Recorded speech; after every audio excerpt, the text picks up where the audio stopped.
mémoire. C'est grâce à toutes ces réalisations auxquelles s'ajoutent les programmes de développement à la base des 145 territoires qui ont résorbé aujourd'hui les chômages que ces dignes filles et fils de Kanyama ont voté pour Félix Antoine Tshisekedi Tshilombo pour un second mandat. Et selon la mission d'observation électorale organisée par l'Église des Réveils au Congo, les irrégularités constatées lors des scrutins combinés du 20 décembre dernier reflètent un pourcentage minime. La mission d'observation électorale Église des Réveils au Congo donne une cote satisfaisante à ces élections. Rodépanda pour plus de précisions. La République démocratique du Congo est en son 4e cycle électoral après les 3 premiers enclenchés depuis 2006. Ce 4e round électoral organisé par Denis Kadimba est spécial et spécifique du fait de son élargissement jusqu'aux conseillers communaux, sans oublier le vote de la diaspora à partir des pays de résidence. Plusieurs irrégularités évoquées dans ces élections générales combinées, mais son pourcentage sur la balance n'a pas d'impact négatif sur la vérité des urnes. C'est le constat fait par la mission d'observation électorale de l'Église des Réveils au Congo, Moé ERC. Précision avec le chef de mission Jean-Martin Bravo Yoka, introduit par David Paul Olangui, évêque général et coordonnateur de l'Église des Réveils au Congo. Le chef de la mission, le révérend Jean-Martin Yoka, nous fera un rapport et bien détaillé que réellement nous avons fait un travail de qualité, un travail qui va éclairer l'ensemble de l'opinion nationale qu'internationale et toute la presse. Les élections 2023 ont vécu et méritent que, en tant que mission d'observation électorale, que nous puissions accorder une cote. Nous avons l'avantage de dire que la cote satisfaction peut être attribuée à l'organisation de ces observations, de ces élections, et nous pouvons dire que ce sont des bonnes élections. Cette mention est justifiée par la maîtrise du processus. Il y a beaucoup d'irrégularités. Si on a par exemple 1% ou 2% d'irrégularités pour la mission d'observation électorale de l'Église du Réveil, les irrégularités qui ont été constatées ne peuvent pas avoir une grande influence sur les résultats. Nos recommandations, nous croyons que la CENI va appliquer la loi. À la question posée par la presse sur le sort du prophète Dodo Kamba à la tête de l'RC, le révérend Jean-Martin Bravo Yoka précise que le Conseil d'État ne nomme pas. Il se limite seulement à confirmer la proposition du candidat représentant légal de l'RC que le fondateur présente. Point un trait. Tout autre chose à présent, la situation économique intérieure et mondiale a été marquée par des multiples chocs, constat du comité de pilotage monétaire de la Banque centrale du Congo. Eugénie Chabani, reportage. Le comité de politique monétaire de la Banque centrale du Congo s'est réuni le vendredi 29 décembre 2023 sous la présidence du gouverneur Mme Malango Kabedimbouy. Le CPM a passé en revue la situation économique intérieure et mondiale marquée en 2023 par les effets néfastes des multiples chocs. En ce qui concerne le marché d'échange, le CPM a noté qu'au 28 décembre, les taux d'échange se sont situés à 2679 francs congolais les dollars et 2688 francs congolais les dollars pour les marchés interbancaires et parallèles respectivement comparés au taux de 2655 francs congolais les dollars et 2674 francs congolais les dollars à fin novembre, dénotant ainsi une légère dépréciation sur les marchés d'échange. Le CPM a également noté que l'activité économique est restée soutenue en 2023 avec une croissance économique estimée à 6,2%. Le CPM a enfin relevé que les perspectives économiques pour 2024 restent globalement favorables avec une croissance forte et une baisse continue des pressions inflationnistes malgré les incertitudes et les risques encore élevés, particulièrement au niveau de l'économie mondiale. En conclusion, le CPM a décidé du maintien de l'orientation respective de la politique monétaire et a recommandé un suivi rigoureux par la BCC des conditions affectant la liquidité dans l'économie. Le CPM a insisté sur la nécessité pour les pays de maintenir des politiques économiques saines, prudentes et favorables à la croissance et de renforcer davantage la coordination des politiques budgétaires et monétaires. Et au ministère de l'économie nationale, les agences et cadres sont en formation des OPJ pour le contrôle des prix et la concurrence sur les marchés. Anim Balaka nous en dit un peu plus.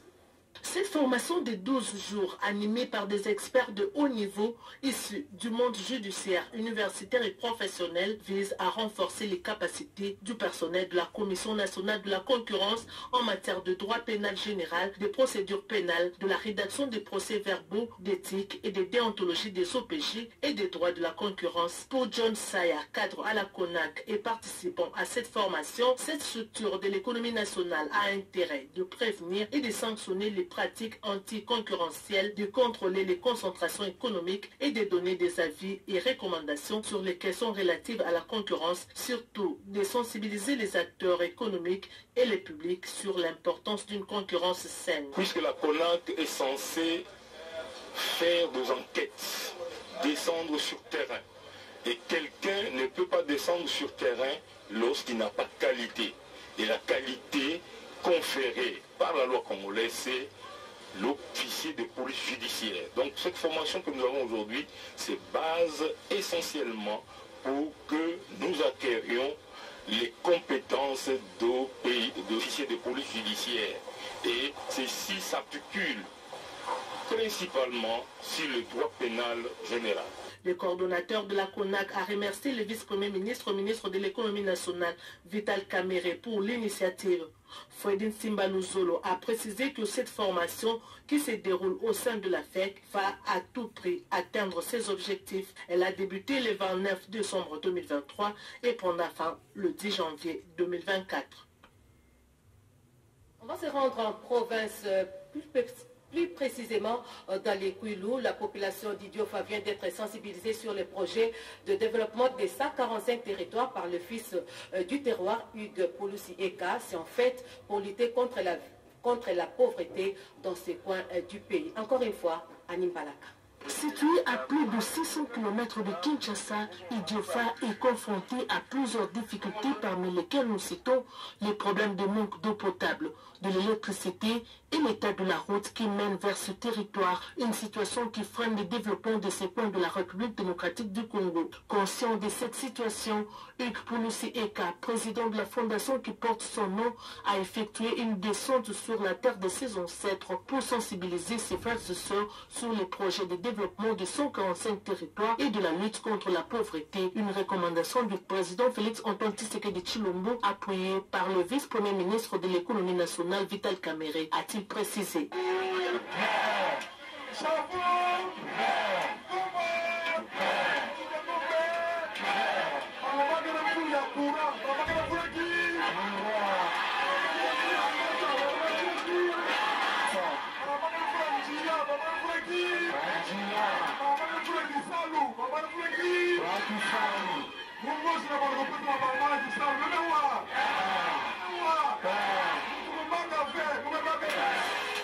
Après Idiofa, Hugues Pouloussi Eka a fait le tour de 7 secteurs et villages pour les appeler à se donner au travail nuit et jour pour le développement de leur contrée. Signalant que Maître Pouloussi Eka a visité là-bas Banga Banga, Mbel Moukol, Kipamu, Mangaï et Lakas. Partout où il est passé, cet acteur de développement a prêché l'amour de la patrie pour développer le pays. Terminons par cette inauguration du studio radio de la RTNC Olomami, images et commentaires. La radio-télévision nationale congolaise station provinciale du Olomami s'est fait peau neuve avec la modernisation d'un studio radio répondant aux normes et standards internationaux. Une concrétisation réalisée par le directeur provincial intérimaire Barthélémy Noël Kazadi Kaboulo grâce à l'appui financier du gouvernement provincial que dirige Dr Yumba Kalenga Mchimbi Isabelle. Tout un peu en œuvre au studio, de la lumière, des leurres, de la ventilation en passant par des sièges, de micro-fantômes avec console, des casques professionnels, une table de speakage, des murs mieux garnis pour un son acoustique, même des corps de modernisation plantés à la technique, équipés d'un mixeur audio à 8 pistes, un moniteur et son unité centrale, un poste récepteur et des stabilisateurs. Ces beaux studios modernes a été porté sous les fronts baptismaux par le commissaire général à la communication, Ilunga Masumba Norbert, représentant de la gouverneure de province, en présence du chef des divisions de la communication, des directeurs provinciaux du Renatelsat et de l'ACP, des radios communautaires, RCK et Héritage. Avant de procéder à la coupure du ruban symbolique, le délégué syndical principal, Julien Kassongo, a au nom des agents et cadres de la RTNC reconnu les efforts entrepris par le directeur provincial pour l'amélioration des conditions de travail. Pour sa part, le commissaire général à la communication, Ilunga Masumba Norbert, a rassuré aux agents RTNC l'accompagnement du gouvernement provincial pour le bon fonctionnement de cette chaîne publique. Est venue ensuite la coupure du ruban symbolique sous les acclamations frénétiques de l'assistance.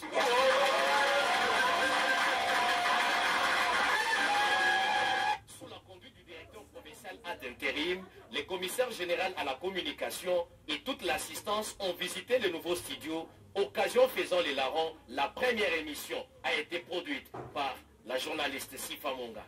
Le délégué syndical principal a procédé à la distribution de vivres composés de riz, de la viande, de l'huile végétale et une enveloppe aux agents. Mot d'ordre de Madame le directeur général Sylvie Elenge Nyembo, matérialisé dans le Olomami par le directeur provincial intérimaire Barthélémy Noël Kazadi Kaboulou. Ce journal, mais avant de se quitter, le rappel des titres. Le suspense est tombé. La CENI a publié le résultat provisoire de l'élection présidentielle de décembre. La radio-télévision nationale. Félix Antoine Tshisekedi Tshilombo, réélu président de la République démocratique du Congo avec 73,34% des voix. Vous avez suivi différents reportages relatifs à cette réélection. Voilà, c'était un réel plaisir pour nous de vous tenir compagnie à travers cette édition des 7 heures. Madame, Messieurs, merci à vous tous de l'avoir suivi. Merci pour votre confiance et fidélité à la télévision nationale congolaise. Nous disons merci également à Patrick Bakuila et à Papi Nguinamao qui l'ont réalisé. La partie technique a été assurée par Jean-Si Matondo, Gabi Konga, Alain Galia, Jonathan Moubalama et Émile Zola. À leur nom, je vous dis merci de votre confiance et fidélité à la télévision nationale congolaise. L'information revient à 13h30 et ce sera avec Gaïta Magalan dans la présentation. Je vous souhaite de passer une très belle journée en compagnie de nos programmes et surtout bonne et heureuse année à toutes.